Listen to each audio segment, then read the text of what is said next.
వచ్చిన లావాదేవీలు, తర్వాత మీ సినిమా రిలీజ్ అయినాక వచ్చిన లావాదేవీలు, వీటన్నిటి మీద అడగడం జరిగిందా లేదా ప్రొడక్షన్? అది ఆటోమేటిక్ అండి, అది ప్రాసెస్.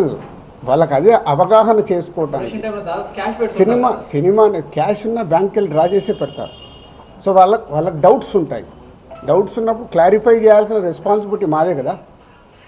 సో అలా ఒక్కొక్కటి ప్రొడక్షన్ ఏంటి, డిస్ట్రిబ్యూషన్ ఏంటి, ఎగ్జిబిషన్ ఏంటి, ఎలా ప్రాసెస్లో ఉంటాయి అన్నీ ఎక్స్ప్లెయిన్ చేస్తూ వచ్చాను. మీ దగ్గర 5 lakhs రూపీస్ అని అన్నారు, శిరీష్ గారి దగ్గర 4.5, at the same time Hanshitha గారింట్లో ఎంత స్వాధీనం చేశారు? 6.5 lakhs.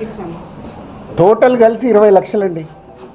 క్యాష్ రూపంలో మా ఫ్యామిలీలో కానీ ఆఫీస్లో కానీ 20 lakhs. అది దానికి కూడా ఇది అన్అఫీషియల్ కాదు, ప్రతి ఒక్కదానికి ఇట్లా డాక్యుమెంట్ ఇస్తారు.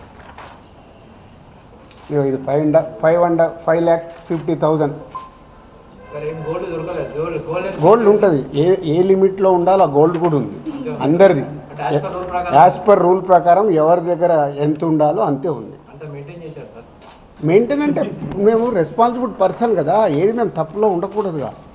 అంటే రైట్స్ జరగడం కూడా మీరు ఎంత క్లీన్గా ఉన్నారనేది తెలుస్తుంది కదా. ఇగో నా వైఫ్ 75 లక్షలు. సో ప్రతి ఒక్కటి ఇట్లా ఇస్తారు వాళ్ళు డాక్యుమెంట్, పంచనామా చేసి ఇచ్చేసి వెళ్తారు. అందరికి క్లీన్గా ఉన్నాం.